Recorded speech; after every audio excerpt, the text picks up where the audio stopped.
Ostatnio wziąłem udział w dość ciekawym projekcie. Wiecie już, że chodzi o Morgatle, czyli finałowego bossa Warzone'ów 4.6, który jest uznawany za jednego z najcięższych do ukończenia wpisów w bestiariuszu.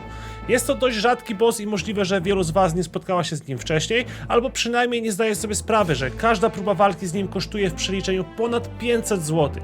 Żeby było jeszcze ciekawiej, ukończenie całego wpisu w bestiariuszu łącznie wyniosło ponad 20 000 złotych. Od razu zaznaczę tutaj, że nie byłem organizatorem tego eventu, a jedynie uczestnikiem. Głównym organizatorem był Korni Sukurs, któremu pomagał Elit Diabeł i Trzas. Włożyli oni sporo czasu, pieniędzy i nerwów, by to zrealizować. Sam wpisu jeszcze nie ukończyłem, bo brakuje mi jeszcze 4 sztuki. Jednak projekt się już skończył i pewnie nieprędko uda mi się wziąć ponownie udział w walce z Morgatlą. Udział w tym wydarzeniu kosztował mnie sporo golda i czasu. Jako ciekawostkę dodam, że prawdopodobnie udało nam się pobić rekord zabitych Morgatli w jeden dzień w całej Tibi. To idealny moment, by poświęcić Morgatli kilka minut na moim kanale, omawiając proces, w jaki odbyło się zbieranie wszystkich potrzebnych itemów, zbieranie ekipy i omówienie samej taktyki walki z antyczną Morgatlą. Ancient Spawn of Morgatla to finałowy boss Dangerous Depths questu, czyli Warzone'ów 4, 5, 6.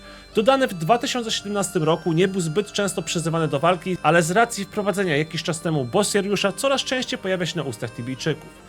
Morgatla jest częścią Warzone'ów 4, 5, 6, ale niestety nie wystarczy tylko pokonać 3 bossów z questa, by się z nią zmierzyć. Potrzebny będzie do tego Strange Mallet, który tworzymy z 3 części, gdzie każda z nich leci z innego bossa. Mallet Head, która wydaje się najrzadsza, leci z The Baron from Below, czyli bossa Warzone'u 4. Mallet Handle wypada z bossa Warzone'u 5, The Count of the Core. Natomiast Mallet Pommel leci z bossa Warzone 6, The Duke of the Depths. Po połączeniu 3 części młotka u NPC Gnominimusa zyskamy Strange Mallet, który jest wyjściówką do areny z Ancient Spawn of Morgatla. Wejście znajduje się niedaleko NPC Gnomusa, gdzie schodzimy drabiną w dół i używamy ogromnego czerwonego kryształu. Zostaniemy przeteleportowani do pomieszczenia z dużym złotym gongiem, na który trzeba użyć Strange Mallet. Gdy to zrobimy, pojawi się na kilka sekund teleport, który przeniesie nas na arenę z bossem, a po chwili oczywiście zacznie się walka. Czas na omówienie pokrótce taktyki walki, żebyście podczas dalszego oglądania wiedzieli, co dzieje się na ekranie. Po użyciu Strange Mallet na gongu na kilka sekund pojawia się teleport. Po wejściu w niego pojawiamy się na pierwszej z 3 aren, ale samej Morgatli tam jeszcze nie będzie. Będą za to niepozornie wyglądające skarabeusze. Nie warto jednak ich ignorować, bo biją one dość mocno. Naszym zadaniem będzie zabijanie tych skarabeuszy, aż pojawi się Ancient Spawn of Morgatla. Będzie ona odporna na ataki, a naszym zadaniem będzie przeprowadzić ją przez aktywny niebieski portal. Nieaktywne są nieco wyblakłe, a te aktywne świecą się bardziej na niebiesko. Z każdym kolejnym portalem ponoć boss staje się bardziej podatny na ataki, ale nam wystarczał zazwyczaj jeden. Gdy zbijemy mu około 20% życia, Morgatla zniknie i odblokuje nam się teleport do kolejnego pomieszczenia, gdzie powtarzamy taktykę, a później do jeszcze jednego i za trzecim razem zbijamy już bossa do samego końca. Uwaga, żeby nie pomylić tylko teleportów i nie wyjść z samego bossa. Na arenach znajdują się też Sulfur Geysery oraz Obsidian Pipes. Te pierwsze biją po około 1500, a te drugie 3-4 tysiące. W połączeniu ze skarabami tworzą dość niebezpieczną mieszankę. Warto ubrać EQ głównie z odpornością na ziemię i fizykę, choć gejzery biją też z ognia. Barrowing Beetle zbijesz dobrze obszarowo. My używaliśmy GFB lub AWA, a samą Morgatlę biliśmy normalnie ze zdeków. Może jakichś konkretów wam tutaj nie podam, bo to dość rzadki boss i wiele stron nie ma uzupełnionych dokładnych informacji. Warto być jednak gotowym na wszystko i na pewno nie lekceważyć tego antycznego bossa. Po zabiciu Morgatli możemy wejść w teleport na północy jaskini, który przeniesie nas do jednego z 3 pokoi, gdzie znajdziemy skrzynkę z symboliczną nagrodą.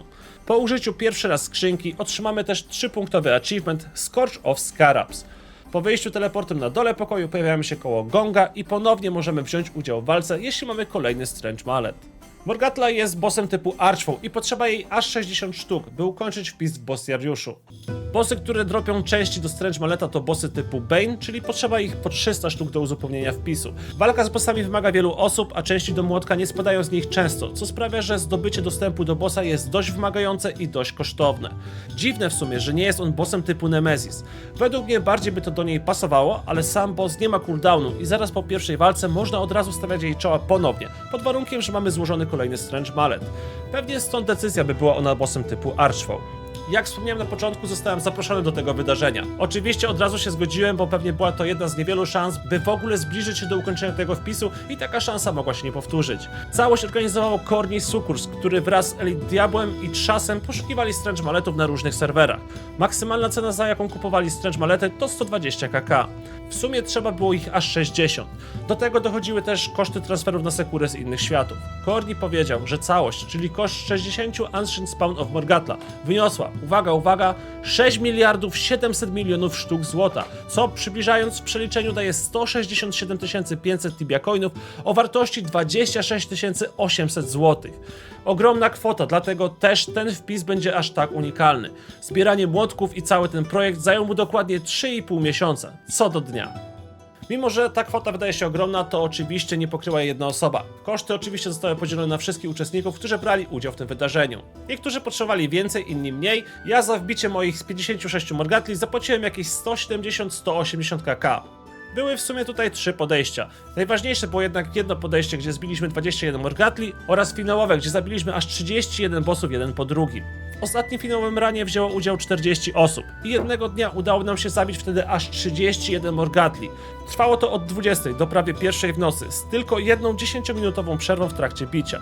Każdy boss trwał około 8 minut i zaraz po zabiciu jednego od razu zaczynaliśmy kolejnego.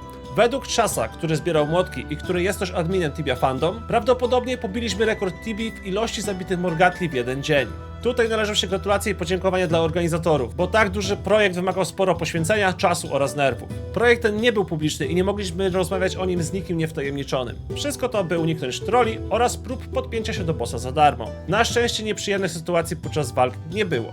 Jeśli chodzi o luta z morgantli, to nie był on dzielony. Każdy zabierał ze sobą to, co wydropił. Na tak dużą ilość bossów naraz warto było mieć go zboostowanego. Sam jak tylko mogłem, to oczywiście umieściłem morgantle na slocie. Z takich wartościowszych itemów to spadały tutaj Depth Klawy dla Monka, warte u nas na serwerze około 20 kk, do tego Plan for Makeshift Armor, warte u nas 10 kk, do tego addony Maxilla Maximus, Ravager's Axe czy Scorpion Sceptra, warte po kilkaset tysięcy. Niby leci też Earthborn Titan Armor, ale z tego co wiem, nikt jej wtedy nie zdropił. Do tego oczywiście sporo jakichś gemów czy innych mniej wartościowych przedmiotów. Zwrot za bossa to była kwestia farta. Ja na przykład za dużo nie wydropiłem. Chciałem bardzo zdropić outfit, bo jeszcze go nie miałem, ale spadł mi tylko 2 razy dość tani addon. Podczas finałowego podejścia z 31 morgantli spadł mi tylko 1 złoty przedmiot i były to właśnie Depth Klawy dla Monka. Akurat odbiór tych nagród ze skrzynki mam nagrany i mogę powiedzieć, że zwróciło mi się niecałe 24 kk. Przy wcześniejszych próbach nic wartościowego nie spadło, więc można było pewnie dodać jakieś 2-4 kk.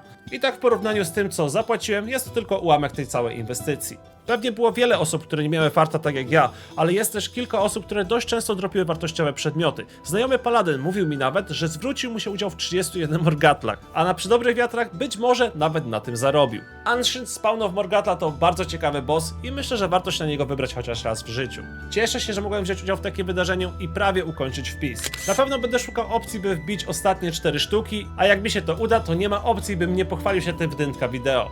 Polecam każdemu załapać się chociaż raz na walkę z Morgantlą, bo jest to dość ciekawe doświadczenie, ciekawy wpis do bestiary i rzadki aczek do zdobycia. Zostaw suba i łapkę w górę, jeśli materiał się podobał. Miłego dnia i do zobaczenia na tibijskich szlakach. Piona!